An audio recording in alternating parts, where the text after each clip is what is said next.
Do you know who I am? I'm Dr. Dr. Death, Death. baby.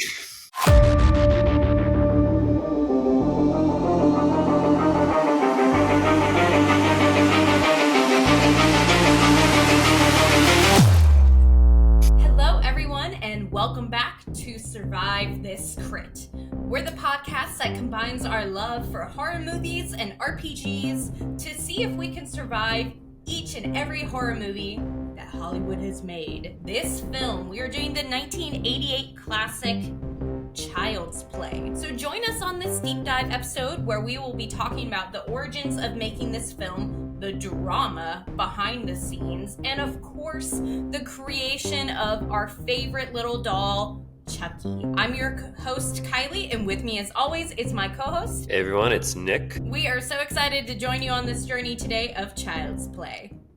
We are doing the 1988 film, Child's Play. Nick, do you have a summary for us of this film? Yes, I do, Kylie. Gunned down by Detective Mike Norris. Dying murderer Charles Lee Ray uses black magic to put his soul inside a doll named Chucky, which Karen Barclay then buys for her young son Andy. When Chucky kills Andy's babysitter, the boy realizes the doll is alive and tries to warn people, but instead, he's institutionalized. Now, Karen must convince the detective of the murderous doll's intentions before Andy becomes Chucky's next victim. Dun, dun, dun. Okay, well, let's do a brief introduction to this film.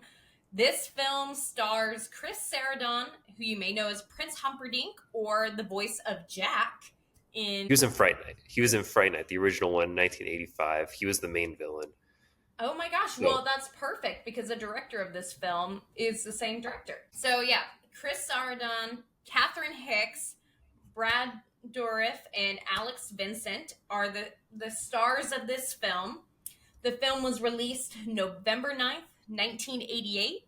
They actually did film in Chicago, Illinois for part of this film in the dead of winter, literally in the negatives Fahrenheit, with degrees of wind chill. However, the interiors were done in Culver City on the lot, so it was probably a lot warmer to film there. The film was distributed by MGM/United Artists, which actually I thought what would be interesting to mention is there's a lot of confusions about who owns what with this franchise because it's such an enormous franchise now. But United Artists, MGM, they own the original Child's Play film, the original writer, Don Mancini, which I have more on him later. He's the creator of Chucky. So he owns the rights to Chucky. He actually wrote films 1 through 5 and did other shorts and wrote the Chucky TV show. And then Universal Studios, interestingly, owns films 2, 3, and 4. First thing to mention is there's a lot of transfer of ownership and a lot of different people own this movie. But if you ever go to Universal Studios for Hollywood Horror Nights, you will see Chucky there. And it's because Universal owns some of those movies. So the budget for this film was $9 million. And the gross for the movie was $44 million. So domestically, it made $33.2 million and $10.9 million internationally. It was the second highest grossing film of 1988. It was only beat by Rain Man. Oh my gosh. Okay, that is impressive. Because Rain Man, I don't remember. I wasn't there. I wasn't alive. But I remember hearing that it was such a big deal. Honestly, I got to watch Rain Man at some point. Me too. We got to add it to our side podcast will be the films that we just didn't see growing up. Burning through my watch list. Yeah. Oh, I love that. TM. So the director for this film was Tom Holland. He is the director and writer of Fright Night films. He wrote and acted in other films and series, but Fright Night and Chucky, Child's Play is what he's most known for. There are some awards and nominations for this film. It won a Saturn Award in 1990 for Best Actress for Catherine Hicks's performance in Child's Play. And it was nominated for a couple of other Saturn Awards that it didn't win. Best Horror, which it got beat by Beetlejuice, which is fair. Beetlejuice was pretty awesome. And then Alex Vincent was nominated for Younger Actor Best Performance. And then it was also nominated for Best Writing. So, to keep us on this introductory train, Nick, how do you think audiences and critics took to this film? I'm gonna bet that in general, this movie was well received. Mostly because I received it well, and we'll talk more about that. But so I'm gonna put the positive vibes of the love for this movie out there, and say I'm gonna say the critics gave this movie a 78%. Oh, Nick, when you love or hate something, it skews your vote so dramatically. So the popcorn meter, the critic score was actually 65.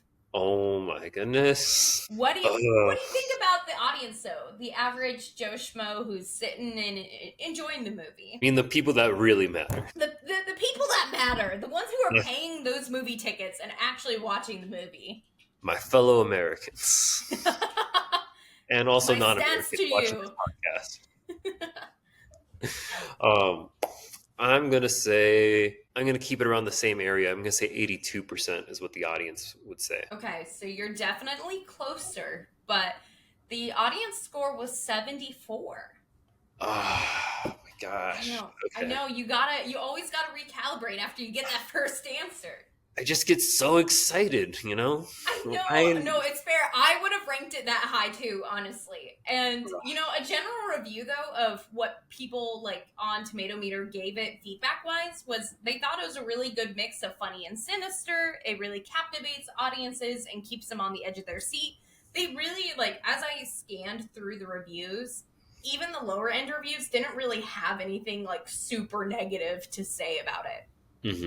Which why would you? Because it's a great movie. We'll save that for our thoughts and opinions. But for our Letterboxd users, our friends over on that app, how do you think they took to this movie? I'm gonna say, because we always say that Letterbox is a bit more critical, Mm-hmm. so I'm gonna say 3 stars. You're so close. They gave it a 3.3 out of 5. Okay, I'll take that as a win for myself. Yeah, You know? that's a win. Much closer, You're much closer. much closer. You're within like the range. A couple of the reviews from Letterboxd users include, I think I shared more tears at Alex Vincent's cuteness than to be scared by Chucky. Levi, who gave it a 5 out of 5. One review said, freaked me out as a kid. Will not watch again. Crazy doll. From Sophie B123 gave it a 0.5 out of 5. Oh my gosh. That's the case if you got to learn to let go, Things scare us as kids and we just got to let go. Jim Carrey's The Mask. Actually, I loved it as a kid, but then there was a period where it freaked me out a little bit. But then I There was immediately a period hopped where back on. Shrek freaked me out as a kid, and I didn't even see the Shrek is Love movie. There's just like there's a phase that you go through in adolescence where like something that you enjoyed like turns on you, and you suddenly get scared of it. Exactly. You just got to let it go. You got to let it go. Girl. Let it go. Grow up. That's your official note. And then the final review that I pulled was, how are you going to let a doll kill you? Push his little ass away, from Lars, who gave it a 3 out of 5. Oh my gosh. Okay. You know what? I feel like that should be the correct answer. But then, you know what? He bites. He bites. Fight. Yeah. He's a dirty fighter. Basically, in the end, a lot of the reviews of this movie either blatantly despised the film, partially because it traumatized them as kids, or they absolutely loved it. And, once we get to our thoughts and opinions, I'll share my childhood trauma with this movie. But first, we have monster movie trivia. For our audiences who don't know what monster movie trivia is, basically we have 10 questions about the making of the film and basically like trivia about the movie itself. And Nick has 3 chances to get it right. For every answer that he gets wrong, he gets a slash. Or in this case, we'll call it a bite from Chucky. Because Chucky plays dirty. And if Nick gets bit 3 times by Chucky, he is dead. From rabies. From rabies. Yeah. Plastic rabies. Plastic. I mean, plastics are bad for you anyways. A game Microplastics. you die from microplastics. That would be the 2025 version. If Chucky ended up biting people, you would die from freaking microplastics in your system. Okay, so question number 1. Are you ready for this? Yeah, let's do it. What kind of doll is Chucky? Disgusting doll. No, he's a good guy doll. He's a good guy. Good job. Okay, question number 2. What was Charles Lee Ray known as? Like on TV, what was his killer name that they had him as? His killer name? Yeah, Oh, you know, like like everyone's got like their little alias, yeah, like yeah, yeah, the yeah. West Side Killer or something. Exactly. Okay, oh my gosh, I was not paying attention for that part. Okay, okay, here we go. This will be a fun one. He was the. I mean, I don't know. So I'm just gonna make this answer as funny as possible because there's no way I'm gonna get it right. I think Okay. he was the he was the Chicago Poker. That actually would have been better. And it would have made sense with the voodoo theme. But he was called the Lakeshore Strangler. Oh, okay. That you know what? That makes sense. I feel like he tried to go for a few strangles while he was in Chucky form for sure. Yeah, yeah, yeah, yeah. All right, question number. Well, first of all, that is your first bite. So, chomp. Ow, son of a gun. So, Chucky has given you 1 bite. You have 2 more chances to survive monster movie trivia. Mhm. Question number 3. Who is Chucky's first kill as the doll? Okay, so I brought it up a little bit during the summary, but it would be the the mother's friend, Karen's friend, Mm-hmm. and the slash babysitter. Her name Mm-hmm. was Pam, right? I have it in my It was notes somewhere. not Pam. It's not Pam. Okay, It's but it's not still right Pam. because I know who it is. I just You don't do. have the name. I won't give you a slash for that. Although I immediately pictured Pam from The Office getting like yeeted by Chucky. You know what? And It when you fits said that, within that would fit within the office vibe for sure, the way she died. right, right. Oh my gosh, love Jenna Fisher. But that would be hilarious. Okay. Yes. So actually, her name was Aunt Maggie. That's what they called her, even though her real name's just Maggie. She was coworker, friend, and the babysitter who died in like the most wild way possible. Solid hammer to the head. A solid hammer to the head and then being yeeted out the window, which was just crazy. Um, the next question. So we'll consider that you got that right because you knew the context and everything. And you and I are both terrible with names, like truly Mhm. bad. There's more name questions coming up, so good luck. Oh boy, here This we go. one, this one, because the question is asking for the name specifically, I am looking for the name. What is the name of the voodoo man in the film? Okay, this one I do remember. Do you want his actual name or his like nickname? Both. Okay, so he's John Bishop, aka Mm-hmm. Doctor Dead. Dr. Death. But yeah, Death. Okay, forgive me. That's 2 letters. forgive you. Yeah, I'm not gonna strike you for that, but yeah, I Doctor Death is a wild name. Like I would love to see Marvel be like introducing Doctor Death in Phase 7 of the Marvel Universe. I would be if that were my nickname. If I knew that was my name on the streets, I would go around just like with the biggest strut ever. Just like nothing is gonna like, no one's gonna touch me. I can go wherever I want. Do you know who I am? I'm I'm Doctor Doctor Death, baby. Death. Oh my gosh. I I feel like, you're gonna have to really commit to your alter ego can be Doctor Death. So Oh my! whenever you have something like coming up that you're like, oh, I don't feel confident, you can put on your like alter ego of I am Doctor Death. That would just be like the biggest ego boost to me. Like I would get inflated if someone, if people go around and call me Doctor Death. I'm like, oh I will change that to your name in my phone after we record. my. And it'll be really confusing because I'll forget after we record, and then the next time I look at it, I'll be like, "Why did I name him this?" But any hoodles. Next question, question number 5. Mhm. What was in Andy's first birthday present? Man, you're asking me to pay attention to the kid. Oh my goodness. The kid was adorable. What do you mean? No, I saw the way he made breakfast, and I immediately said, "I hate this person." That's so mean. He was 6 years old. And he burned the toast to a crisp. He almost started a fire. This is a note to Nick's nephews. Apparently, Nick is going to hold a vendetta against you if you screw up breakfast. So don't. Oh my goodness. Let's see. The first gift he got, was it a baseball bat? No. Although No. that would have been useful against Chucky. It was a pair of pants, and it was in a very big box that looked like it was a good guy box. Oh my gosh. That is I would be so upset as a kid. Well, he was. He was like, oh, okay. So that is a second bite for you. Another chomp of microplastics for Oh you. no, the microplastics. Ah, toxins. The toxins. All right, question number 6. Hopefully, our audience is doing better at Monster Movie Trivia than Nick, because things are not looking good. We're only halfway through. What was one of the inspirations of the Good Guy dolls? One of the inspirations. Oh boy. Specifically, okay. I'm looking for another toy, specifically that was popular around that time. A real life toy. Cabbage Patch Kids? Yeah. Wild guess. That was 100% a guess, but you did get it. You know what? That's the benefit of my background. I have an older brother who was alive during the 80s and was just obsessed with the 80s. And so I got a lot of 80s knowledge secondhand. I'll talk more about that when we get into thoughts and opinions. But that right there just saved me. So I'm going to give a quick shout out to my older brother, John, right there for saving my life.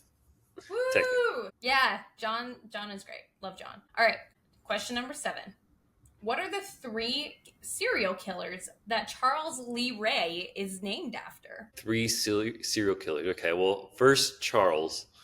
So I'm going to say Charles Manson. Yeah, you got that right. That's going to be one.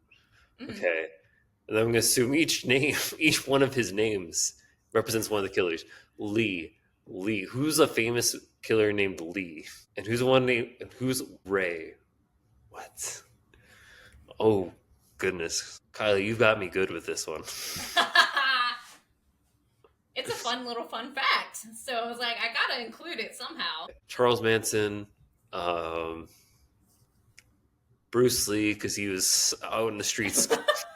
His fists were weapons of mass destruction. And Rey Skywalker, because she killed the whole Star Wars series. Oh my god! Okay, that's obviously the right answer. It's not even. I will give you a half. Like, I'll give you a slash instead of a bite. So we'll give you a half point left because that was a very creative answer. And as a DM, I respect creativity. So, first of all, let's do your half slash, and you have a half point of life remaining, essentially. So the 3 serial killers that Charles Lee Ray was named after are Charles Manson. You did get that one right. Yes. Lee Harvey Oswald. Oh, okay. And Charles Earl Ray. I haven't heard of Charles Earl Ray before. I hadn't heard Lee of Charles Harvey Oswald was a serial killer? I thought he was just the man who killed JFK. I think that makes him a killer, my dude. Yeah, but a serial killer means you kill multiple times. Okay. Well, the way the question was phrased maybe made it more confusing. Lee Harvey Oswald was Kennedy's assassin, and James Earl Ray, he assassinated MLK Jr. So I guess 2 of these are technically political assassins and activist assassins, but nonetheless, they are killers at their core. I mean, I'm always willing to humble myself here. I still wouldn't have gotten it anyways, but it's just. I guess for those who know more about serial killer knowledge, they probably would have gotten mad at me for the way I phrased the question. Question number 8, with your half point of life remaining.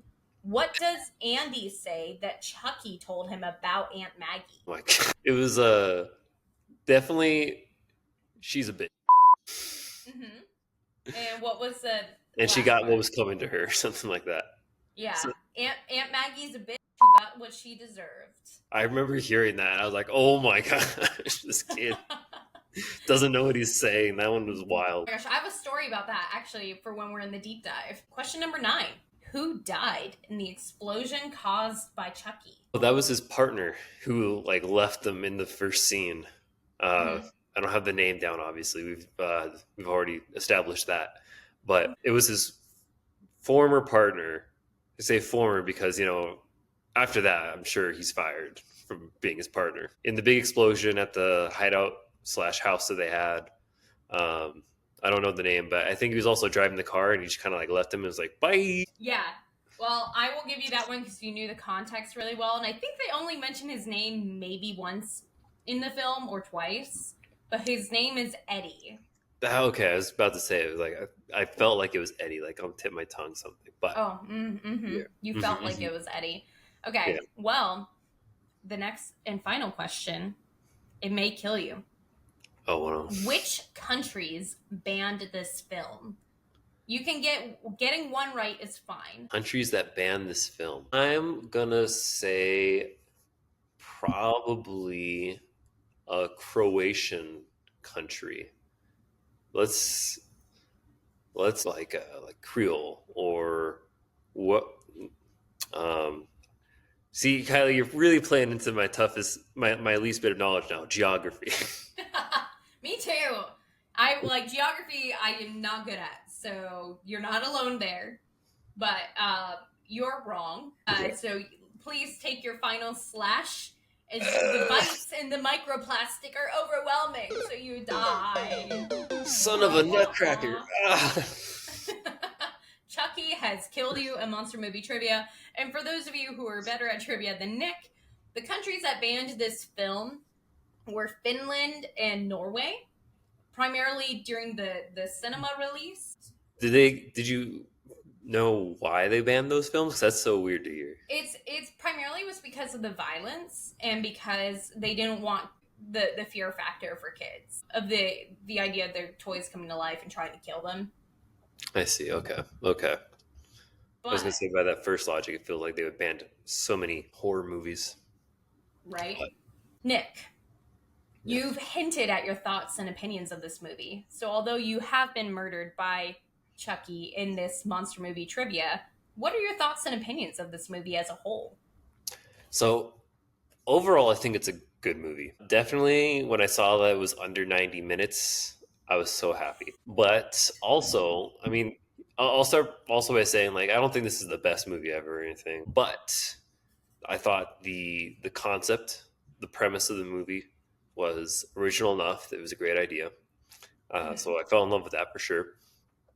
And uh, definitely when you learn about how Chucky was made to move about, which we'll talk more in our deep dive section, that makes you just appreciate it even more. But also just kind of like the absurdity of it all, and also the excitement and nostalgia I just kind of feel because I grew up doing Boy Scouts, and one of the things like some of the kids because we tell each other scary stories sometimes around a campfire, and I just remember this one kid would tell me about his friend having a doll that came to life and would walk around, and they'd like go throw it in the trash and they'd find it in his room the next day or something, and a parent would like see it like walking around the hallway at night.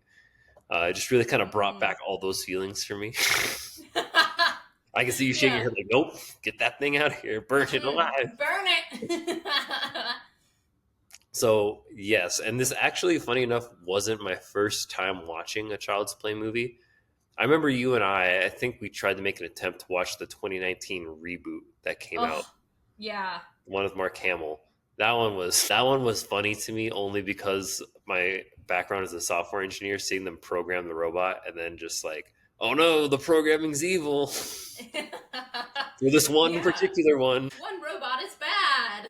But also before that, I don't know if it was like Child's Play 2 or 3. It definitely wasn't the first one, but I had seen this one of the sequels, and the Mm-hmm. only thing I remember from it was that Chucky was in a school and he had a yardstick and he killed someone with a yardstick.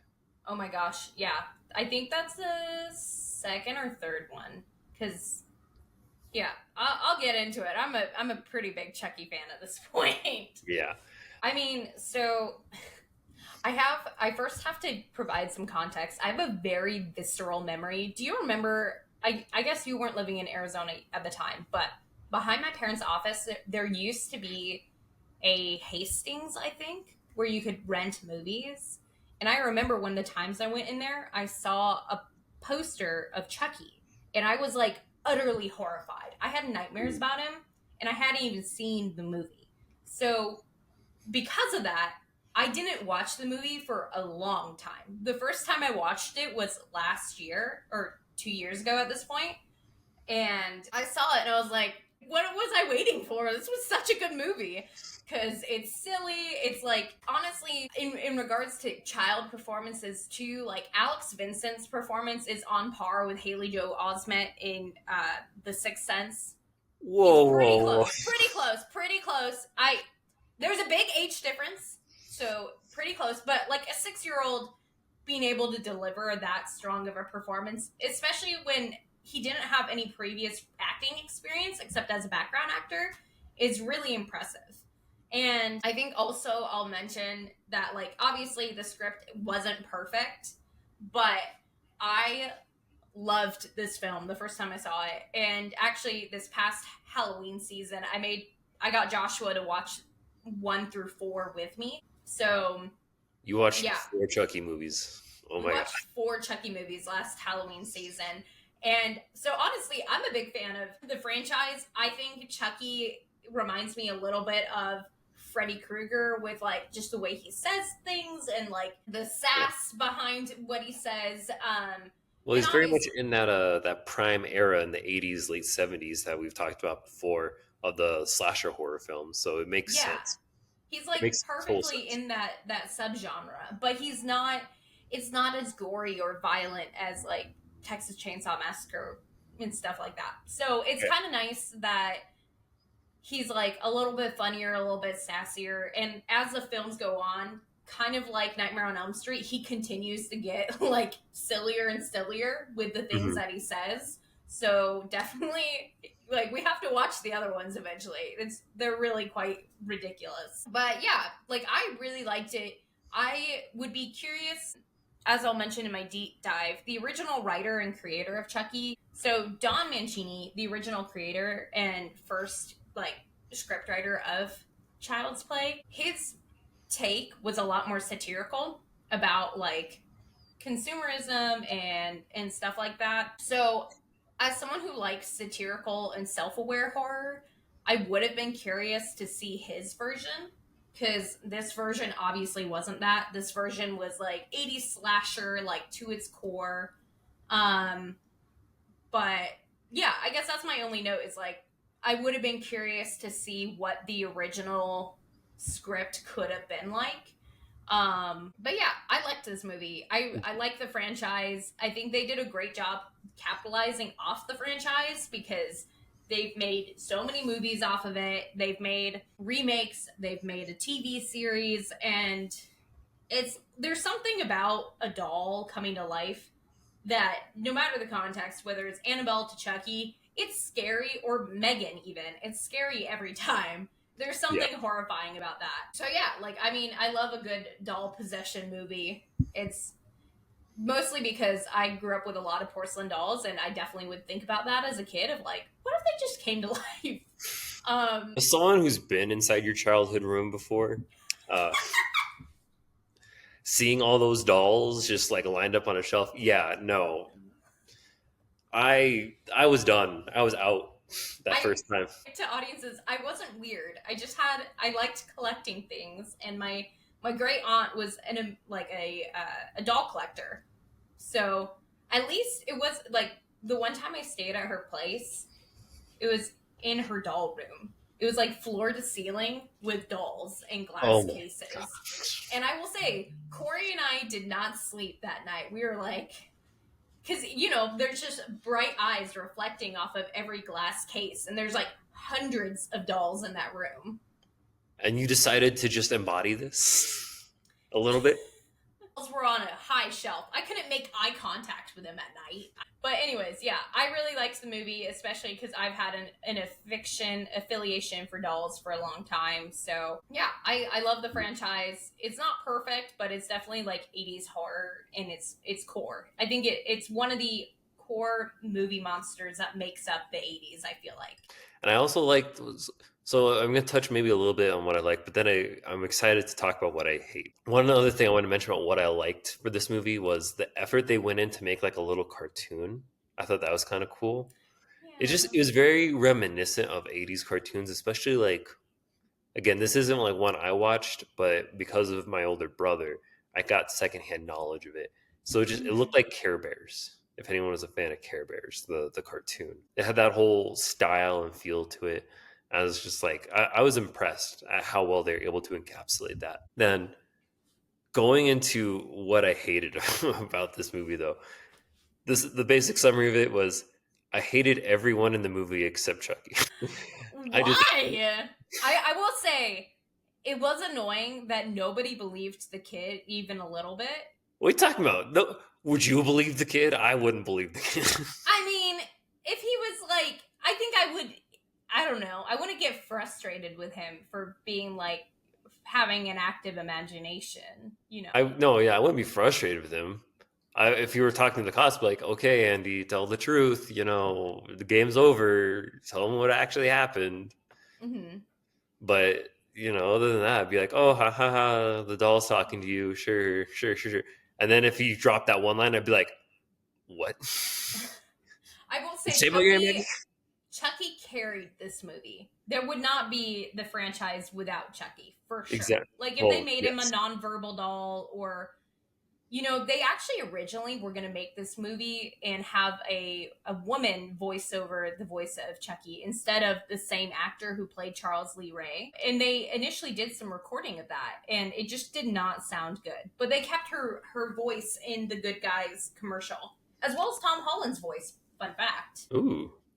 So was Tom Holland doing like a voice for like some of the like as a toy where they're like very cutesy saying like I want to be your friend? Well, that was the girl that they originally hired. Tom Holland was the big Chucky that's like in the background of the commercial where they're like, you can have your own good guy.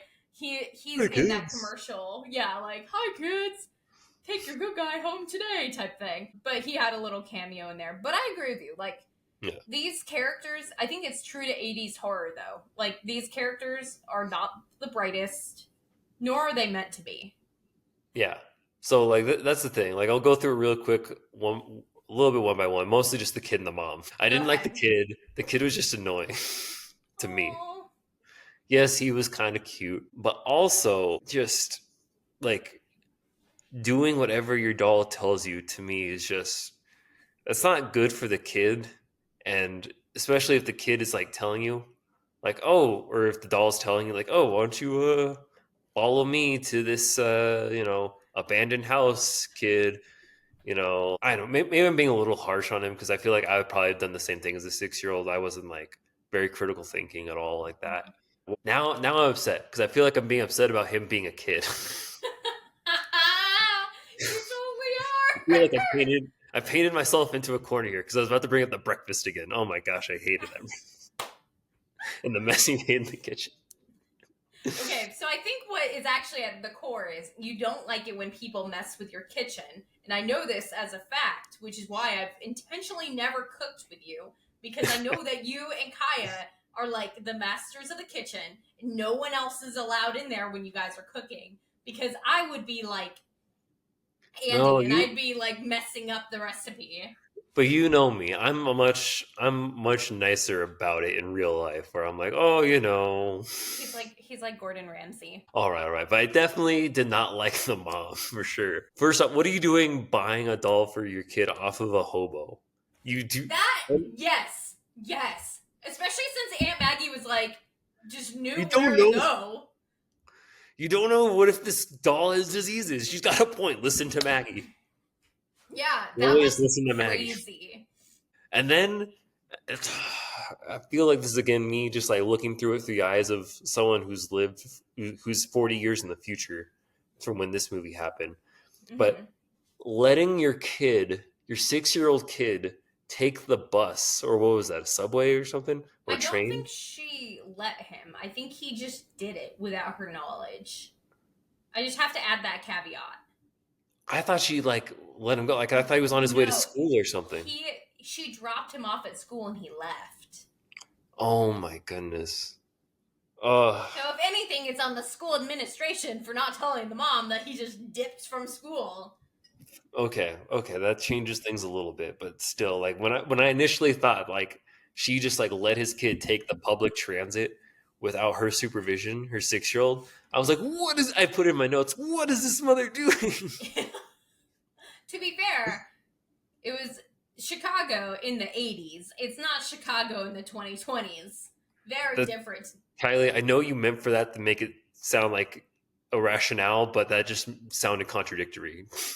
Chicago in the Okay. 80s feels like it was worse than Chicago in the 2020s, and Chicago is still terrible. Sorry to everyone who's living in Chicago. Okay. Anyways, I think it's at this point, if you are done hating on this movie, do you want to move Yes. on to see if we consider this movie a horror film? Yes, and the answer is 100%. I totally consider this movie I a literally horror wrote that in my notes. I was like 100%. And film. he's a This horror movie is a horror film. icon. Yeah, horror icon, scares you the whole time, built up that tension of like, oh my gosh, we're gonna see him move, see him change.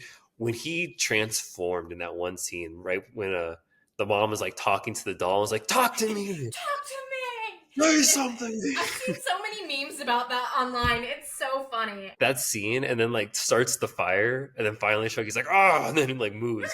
That one, like, I was like, oh my gosh, his face just changed. It's That's so when I like got good. interested about like, oh, I gotta like look into that. Like, how do they like do all this like transitions and changing of looks and whatnot? But the one thing like I put down in my notes, I'm glad that they kind of answered it later on, Mhm. was the fact that he bit her, and then later you see like the deep scar it left, and I'm like, wait a Yeah. second, because at first I was like, I put down like, does a plastic teeth leave that big of a mark? Can it leave that deep of a scar? And then they explained it later on, like the voodoo doctor John Allen, John Bishop, I think, yeah, John Bishop was saying, like, "Oh, you're slowly becoming more human." I'm like, "Oh, okay." So then I guess I put it down again. I guess his teeth were human teeth then at that point. Yeah, or at least he had the force behind it of like a human force and pressure. Hmm. But yeah. Well, I think it's time for us to get into our deep dive. I think audiences are dying to know more about how this film was made. So I will kick us off with the original story. So Don Mancini was the original writer of the story, and he wanted to write a horror film about like a toy taking a satirical look at children's marketing. His dad worked in marketing, so he had a lot to pull from. And he came up with this idea as a junior in college at UCLA. So the original title of this film was called Batteries Not Included. However, around that time, Steven was making something along a similar title, so they ended up changing it to Blood Buddy. And the concept was slightly different of how the soul was transferred, but originally it was a blood like ritual that brought him to life, where it was like the transferring of blood, not from like the kid actively being like, I'm gonna transfer my blood, but it was like a child's injury that the blood transferred into the doll, bringing it to life. But there was a lot of drama with the making of this film. So David Kirshner, who was the producer of this movie, the script came across his desk after he made American Tail, which I don't know if you remember that deep cut, but I was obsessed with the American Tail growing up. Are you talking Do you about remember that like movie? Fifle Moves West? Feifel Moves West. For like one hot minute as a kid, I watched those movies, and I think I got over them pretty quickly. Oh, Still, shame. yeah, We'll have to add that back to the Deep Cuts podcast. But yeah, the script came across his desk right after American Tail, so he had some like good momentum, and he had mentioned to his team that he wanted to do some sort of story centralizing around a toy. And this great script came across his desk, and he attached Tom Holland to the project. Tom Holland saw the script and decided to rewrite it. And then after that, another writer rewrote it named Tom Lafia. And I'll include links to some interviews by the cast and crew below, because Don Mancini's reaction to how the script was changed is just priceless. He's trying so hard to keep like the good PR for the movie, but you can tell like he was so frustrated with some of the changes that were made to his script, which I don't blame him. I mean, it sounds like his original concept was really, really cool. But some of the changes that Tom Holland made was they wanted to have the single mom and the mentally unwell kid. And a lot of it's because like there was a recent divorce. There are a lot of scenes that were cut about the mom and son. So there was a lot more context that could have built up their relationship, but they cut a ton of it. you kind of get that sense for again when we talk about like or when you think about the pacing of the movie. Feels like there was definitely like they just really hit you with the big plot points right from the start. But It's true. I think, well, that is because the film originally was over 2 hours long. And after the Ooh. first screening, they were like, we have to cut a lot of this to make it happen. But another thing that Tom Holland added to this movie was voodoo. Mhm. Oh, so that's right. I will be talking to you about voodoo. You want me to Nick is redo the that? voodoo master here. Tell Yeah. me a little bit more about the voodoo in the movie. All right. So I looked into a little bit. And basically, the main thing you got to know about voodoo in this movie, first off, is uh, none of this is based off of real voodoo rituals of any kind. So if you're out there thinking like, oh, I could do the same thing as Chucky and perform a ritual, the answer is no. This doesn't actually exist. This is completely invented by the directors or the writers of the movie. Basically, what we see in terms of voodoo throughout the film, so we have the first off the soul transfer ritual, which is the chant that Charles uses for his transference into the doll, and eventually he tries to use for Andy. He's got that saying. I have it written down here. I'm going to attempt to pronounce it. Okay. Let's see how it goes. Uh, Ade due dambala is what he's basically saying. Give me the power, I beg of you. Which I looked into that a little bit. I was going into the background of voodoo as well, and found that dambala is it's basically like the Sky Father, the creator of all, when it comes to the religion of voodoo. So doing Oh, like a interesting. he's doing like a prayer, a chant to the overall authority in voodoo spirituality, asking for this power that to transfer his soul into another body. Oh, Um, interesting. so again, while some of these were kind of based off of certain aspects of voodoo, again with Dambala, his Mm-hmm. name being mentioned. All of this was pretty much invented. None of it is actually true. And what I also found was so Hollywood has this way of portraying voodoo as like, oh, it's very evil and, it's mostly focused on causing people pain.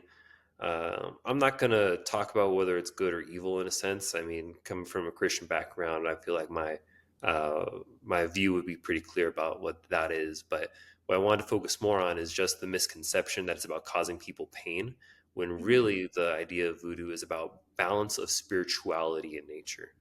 And Oh, so, interesting. I didn't know that. yeah, so voodoo dolls are again, it's a Hollywood trope. Mm-hmm. Really, voodoo is this encompassing world philosophy about medicine and justice and religion. It's a fundamental principle that everything is a spirit or has a spirit, Hmm. and humans are just spirits who inhabit the visible world. The primary goal of voodoo is to offer prayers and perform various devotional rites directed at God and particular spirits in return for health, protection, and favor. So Oh, uh, interesting.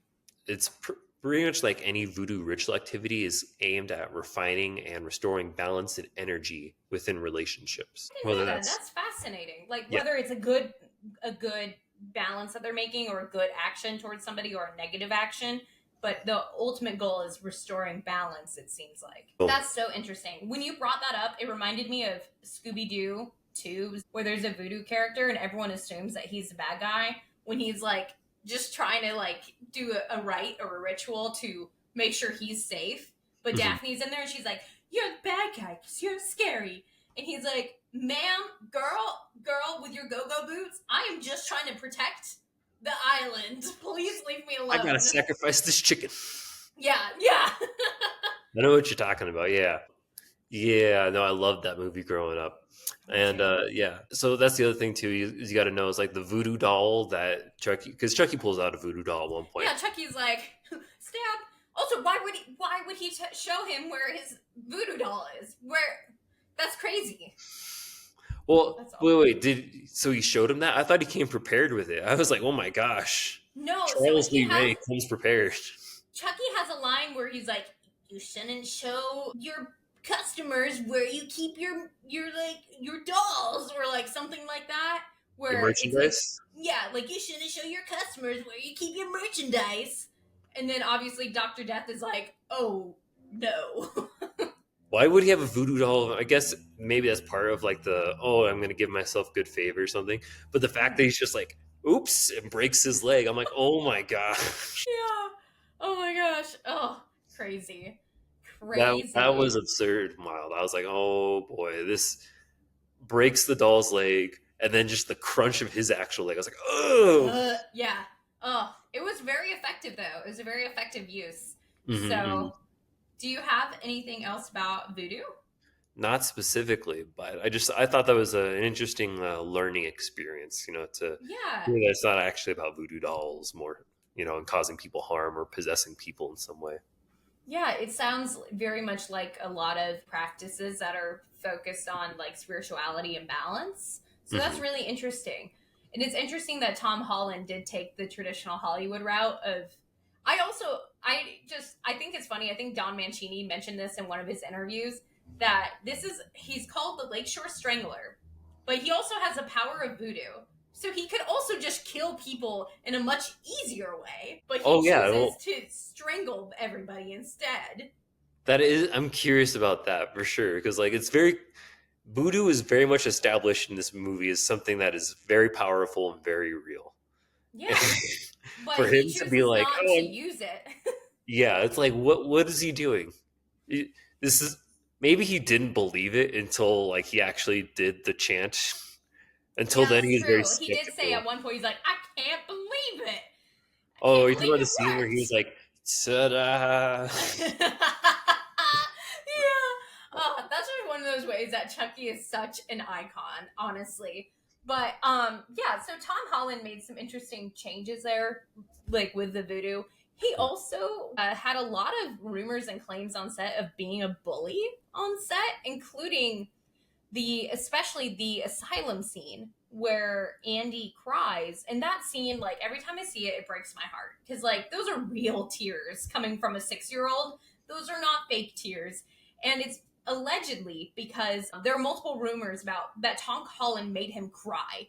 Like made him cry. Whether it was there were a bunch of reasons that were listed in some of the research that I did. So there are rumors that he told him that his parents were going to get divorced or that they were going to die or that he just yelled at him continuously or that he made him do it over and over and over again until he just cried out of exhaustion or that he basically like ridiculed him saying that the film was running behind because he couldn't cry the Oh first my couple of times. gosh, And granted, this is a 6-year old. that is He's in like first grade. that's emotional abuse right there. Oh my goodness. Yeah. So there were a bunch of rumors about that, and a few of the things I listened to and watched were claiming different reasons. So that's why I use the word allegedly. Did Alex But Vincent those ever speak tears, out against it, like later on in life? no, not anything I saw. I mean, Oh, he was a young actor. I mean, he he was a kid, like just getting his ropes. And I actually do have a little bit about Alex Vincent. As I mentioned earlier, he was only 6 years old in this movie. He was just a wee baby. He previously only worked on background for a couple of films, so this was his breakthrough role, essentially. But he got nervous and uncomfortable saying Aunt Maggie's a bitch in the audition. mm. So he convinced casting that he forgot his lines multiple times when he would come up in that scene in the audition, and then broke down at the end out of like frustration of pretending to forget his lines. Which he believes helped him get the part actually, because he put on such a good show of pretending to forget his lines, but he really just was uncomfortable to say Aunt Maggie's a because his parents were in the room. Because like as a child actor, you have to have like your parents present with you pretty much through everything you're doing. Oh yeah, I Um, know. I know, definitely. so, yeah, he was uncomfortable saying that line in front of his parents, which is adorable. I do have two more quick facts though about the origin of this movie. One, there was a meet cute on this film. It was Catherine Hicks who played the mom, and Kevin Yeager who was the like head creator of Chucky. Kevin Yeager also was responsible for a lot of the look of Freddy in Nightmare on Elm Street 2 and 3. So he like became the monster go-to guy in Hollywood during that era. And they met on the set of this film. There's a really cute interview that I'll link below of the two of them talking about how they met and how they'd kind of wait for each other on set so that way they could say hi to each other and like have awkward like conversations. But they've been married since 1990. Yeah. And my How cute. I know. And my final fact is that they did not have a premiere for this movie, but they rented out the Academy Theater, the Chinese theater in Hollywood, and they surrounded the entryway with Chucky's. You know that opening scene that has all the good guy dolls? They started the screening with all these different dolls and then sketches of the different versions of Chucky sketched by David Krishner. So that way, when audiences came to watch it, they have to walk through a tunnel of dolls before they go see Oh the my movie. gosh. I would want them to just have at least one that's like remote controlled and just not even like try and come out of the box, just like kind of give like a little like a little a jerk, like a whoosh, Or even you like a know? "Hi, I'm Chucky." Yeah, just stuff like that. That would be hilarious. I would love that as a prank for Me people who too. want to premiere. But one of my other curiosities for this film is just how Chucky was made, because it seems really advanced for the time. Yeah. And this is what I feel like is like the thing that really just sold me on the film of just Mm-hmm. how awesome it is. So since the beginning of this whole franchise, the team or the people making the film have always used the same concept for making Chucky come to life. A team of animatronic puppeteers, each controlling an individual aspect or part of the Chucky doll. So, for example, in the first film, I read that there were up to 9 puppeteers. Maybe there were more. I read up to 11, so It that could makes be sense. more. Like 9 to 11, you know? Exactly. But the point is that so it's led by this man, Brock Winkles, is who I found. He was the lead puppeteer controlling most of Chucky's movements. But the idea was, you'd have one person, like, say, like controlling one arm of Chucky, one person controlling the other arm, one person in charge of controlling an eyebrow raise, stuff like that. And it's just these people each coordinating to make one fluid movement with doll. Yeah. And I just was like impressed like of how much teamwork that requires to be like, hey, let's do this, and hey, let's move this arm this many degrees, whatnot. And then overall, you still have the voice in the background of the voice of Charles Lee Ray, Brad Dourif. And I believe I also heard that they do some type of facial recording as well to help track some of the facial movements for the doll. Yeah, so they did ADR. So they recorded all of his lines in advance, but they did have a puppeteer wear a mask on his face so that way he could mouth the lines. I'll include the behind the scenes video for that, but you can see some behind the scenes of him being like A-E-I-O-U, and Chucky is mimicking that with his mouth at the same time. Exactly. And then just like I heard they even had like little like for scenes where they had to fill in the gaps where Chucky had to make like a quick sprint or a get up or something like that. They had Mm-hmm. one man behind it all for filming that, and you could tell too when you watch like the first film. You're like, wait a second, that's a person for sure. Yeah. But his name's Ed Gale, and he did all the more human movements of Chucky. Again, where like he had to go run off somewhere really Right, fast and getting lit on fire. That was and Ed getting lit on Gale who fire. got lit on fire. Exactly. And it was interesting to me because I saw in a short clip on YouTube a small interview with Ed Gale, um, where he talked about he had to do all of his scenes pretty much by himself because Really? exactly, because here's the thing: to make everything seem more realistic, since he's not actually the size of a child's plaything, he basically had to be put into a set where everything that was an exact replica of everything that we see in the movie, but Mm-hmm. 30% bigger.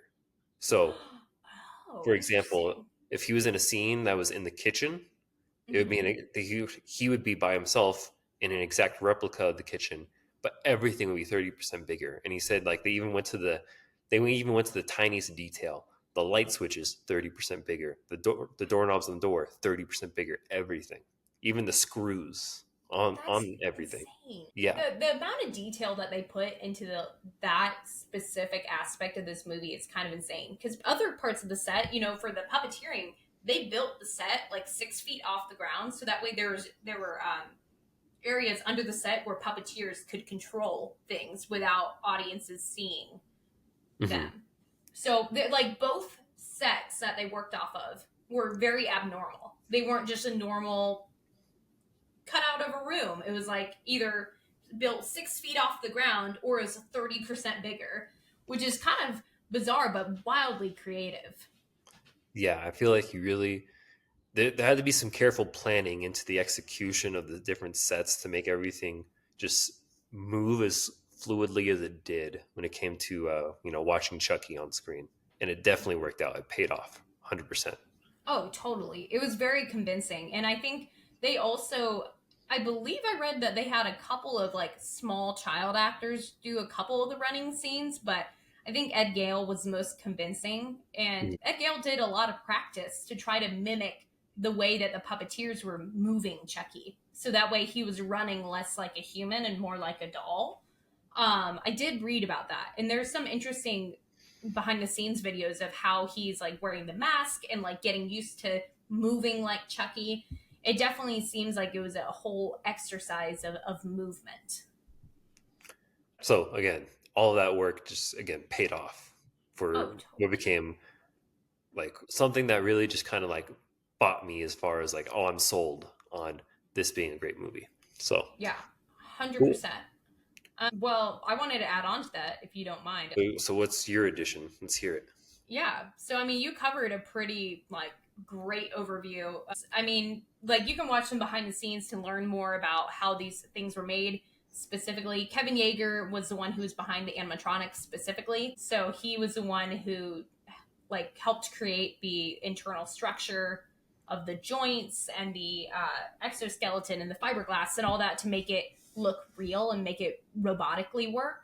But I wanted to mention that Don Mancini, his physical description of Chucky from his very first script was very clear. And they kept that. They kept the red hair with the blue eyes and the freckles and about 2 feet tall. They kept that Hmm. for the creation of this movie. However, over time, they wanted him to start to look more grotesque and more human like and start to have like flaws in his skin. And which you do notice as the movie goes on, he starts to look like a little bit more and more battered for a doll.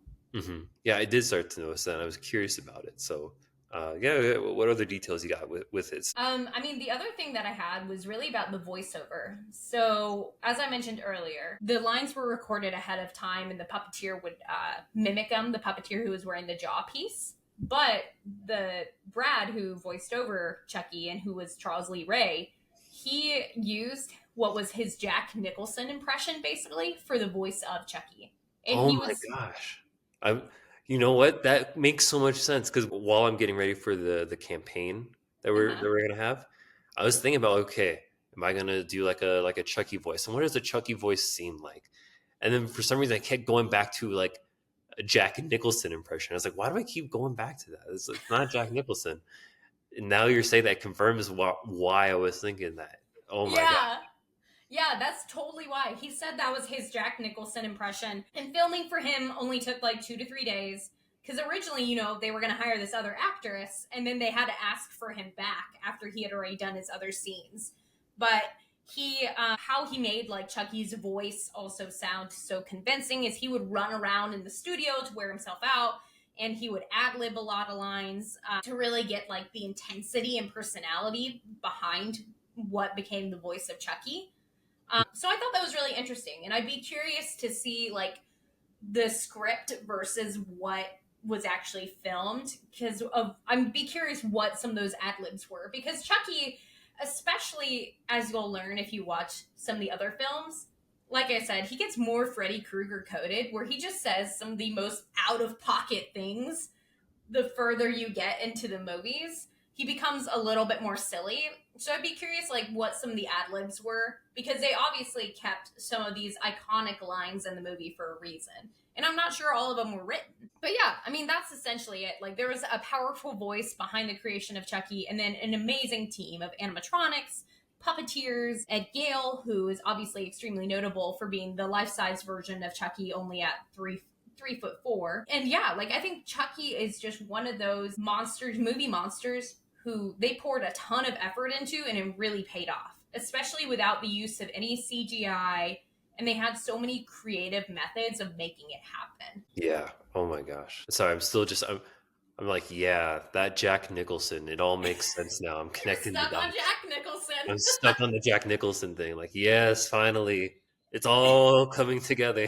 It's all coming together. And I think to wrap us up here, I think we should figure out, do we think we could survive this horror movie? Oof, okay. So this one, could we survive this horror movie? I had to think about this one a little bit because I feel like I wouldn't. But well, okay. Why? Let me break it down. Let me break it down. I feel like there's a chance. There is a Mm-hmm. chance I could survive this horror movie. And it would require some luck and skill, a little mix of both. Mm-hmm. But I might be able to pull it off. So let me just establish the baseline or the assumptions here, and you can Okay. tell me if you agree or not. But Okay. um, so first off, I know next to nothing about voodoo, so I couldn't use any supernatural approach, right? So we're already Right. eliminating that route. So that's not going to work. Mm-hmm. And then we also have to assume that Chucky has some cunning to him because he was a serial killer, avoided the cops for a while, and we kind of saw like with his setup for killing his ex partner, like he knows Mm-hmm. how to make things look like an accident. So he comes Mm-hmm. in with a plan. He rarely ever, I'll say, not never, goes into a situation without a plan. Okay. So I feel like if he's going to come for me, then there already is a reason why. Mm-hmm. He's already got a plan. So Mm-hmm. by the time I see him, I have to assume that it's probably too late for me to do something. Okay. So I can either try and hope that brute force will get me through it, in a Okay. sense, because everyone's like, oh yeah, I can overpower a doll. But I assume that he likes to allow people that ability to underestimate him to his advantage. Mm. Yeah. Oh, I can see that. I.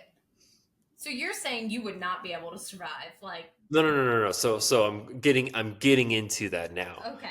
So I see the only way for me to survive this type of scenario Mm-hmm. would be uh, first, I have to give him something he wants. I have to draw him in. I have to gain his trust. Mm. So Yeah. if I see him, I have to be like, oh, okay, well, I guess I got nothing I could do. Oh, crap, I guess you can have my body. Or if it's like, or if possible, you know, I plan this ahead of time because maybe I know Chucky's coming for me. I'm like, hey, I'm gonna maybe use you as bait, and I'm Mm-hmm. gonna offer someone else up and convince them and be like, okay, Chucky, but you can only get this person with my help, and so like I'll be Mm-hmm. there, kind of like as lackey. And then I know that at that point, because he's so focused on what he wants, when he starts to do his little ritual, his chant, Mm-hmm. that's when he'll be vulnerable. That's the moment you get him. So at that point, when he's trying to like do a chant over someone or something, that's when I would sneak up behind him and strangle him and restrain him in some way, and then uh, hopefully, I feel like these way to kill your monster always changes from sequel to sequel, but Mm-hmm. hopefully the method is still kill him by stabbing his heart or shooting a bullet in his heart or something. So Yeah. that. That's fascinating. I like how you broke that down because I did not break it down nearly as intellectually as you did. Mhm. I cockily came in with the assumption of like, oh yeah, I'd be able to kill him. He's 2 feet tall, not very fast, and small. But I do, now that you're saying it, I agree that if I were the target, he would sneak attack, and that would be a problem. Mhm. But if I'm not the target and I just happen to witness or know what's happening, then I could be like more proactive about killing him Mhm. by like throwing him in the fire. I feel like my if with like Catherine Hicks, aka Andy's mom. Andy's mom had so many opportunities to kill that freaking doll. Like she really could have. When she set him on fire, why did she not make sure that the barrier was secure first? Like, that could have been the end of the movie right there.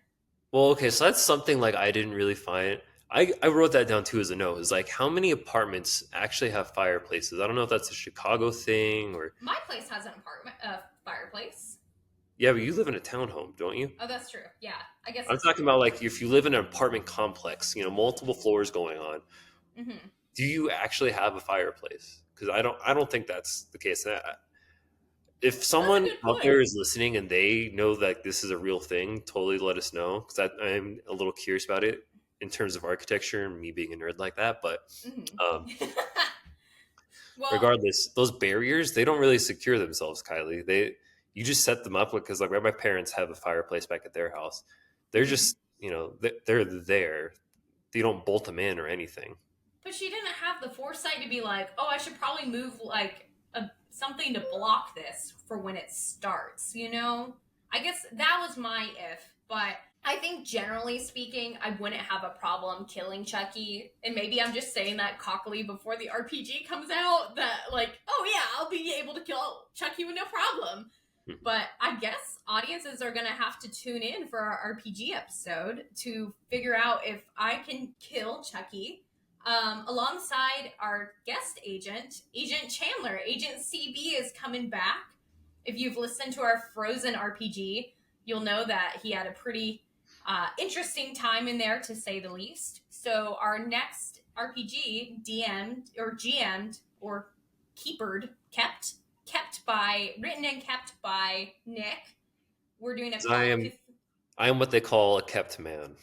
He is a kept man, where we will be doing a version of Call of Cthulhu for Child's Play. So, a quick reminder for people to tune into that when it comes out. So, Nick, outside of Child's Play for this podcast, obviously, what have you been watching? Well, the simple answer is a lot, but to best fit within the context of this podcast for sure, I feel like the best one to talk about.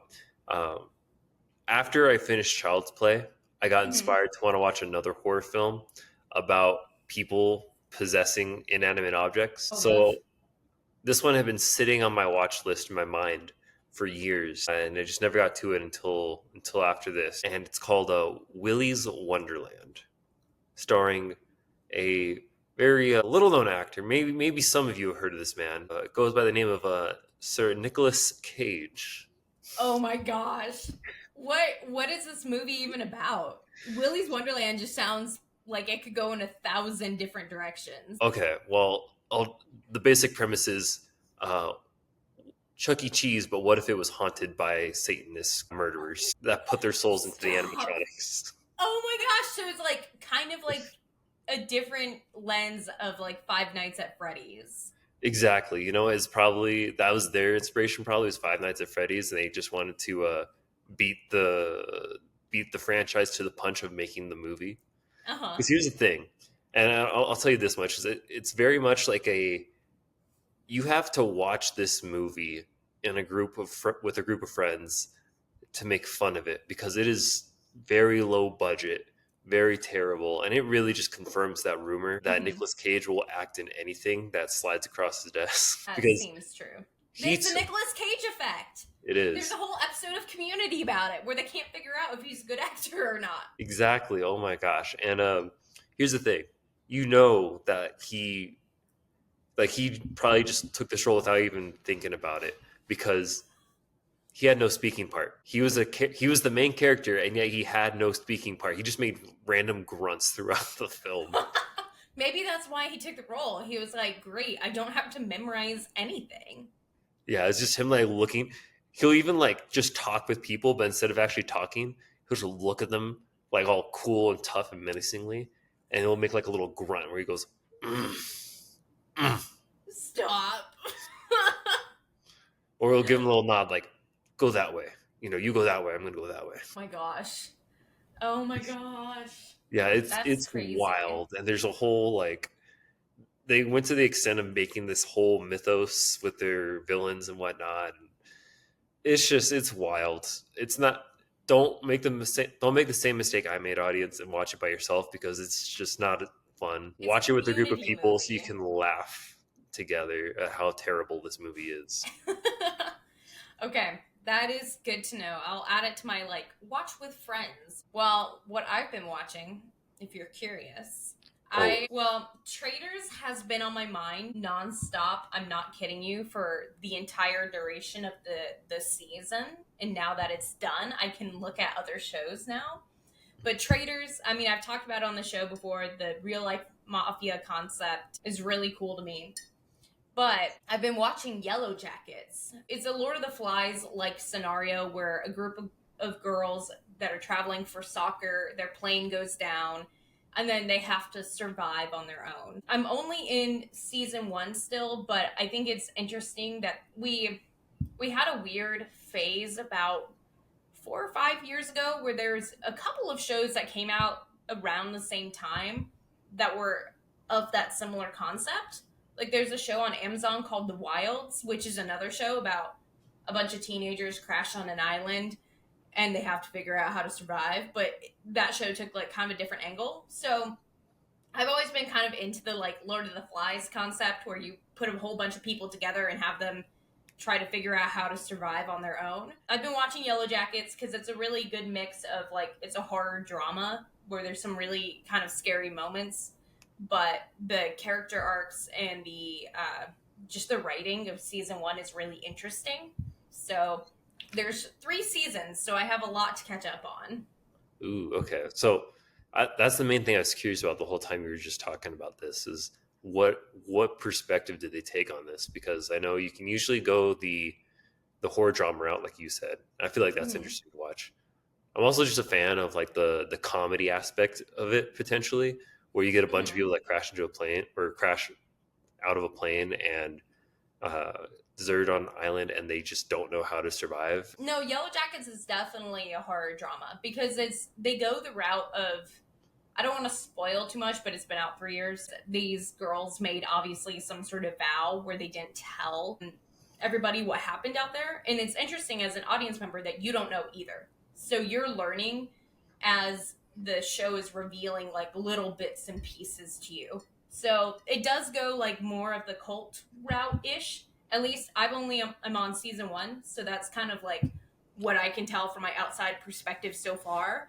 But yeah, it's really interesting. And it's definitely gory and like horrifying at times. But there's like times too where it's just like a bunch of teenage girls who find fresh water and they're like, oh my gosh, this is amazing. And like, it's very human in that way too. Is it Fiji water? Please. Is it Fiji water? Please. So yeah, if you are interested in the Lord of the Flies concept, definitely would recommend checking it out. So I'll keep that one in mind. I'll put on my list of definitely to watch. Yay. And season 1 is on Netflix. And I think the rest of them are on Paramount with Showtime. Thank you, everyone, for listening. And if you have the opportunity, just want to remind our audience, remember to leave a like and to share this podcast with a friend. Word of mouth is always great for us. And also, please leave a comment. Let us know what you thought about this episode. We always love to hear feedback. And let us know maybe if there's a horror movie you would like us to review that we haven't done before. Thank you all again for listening. We love you all. Bye, everybody. Bye.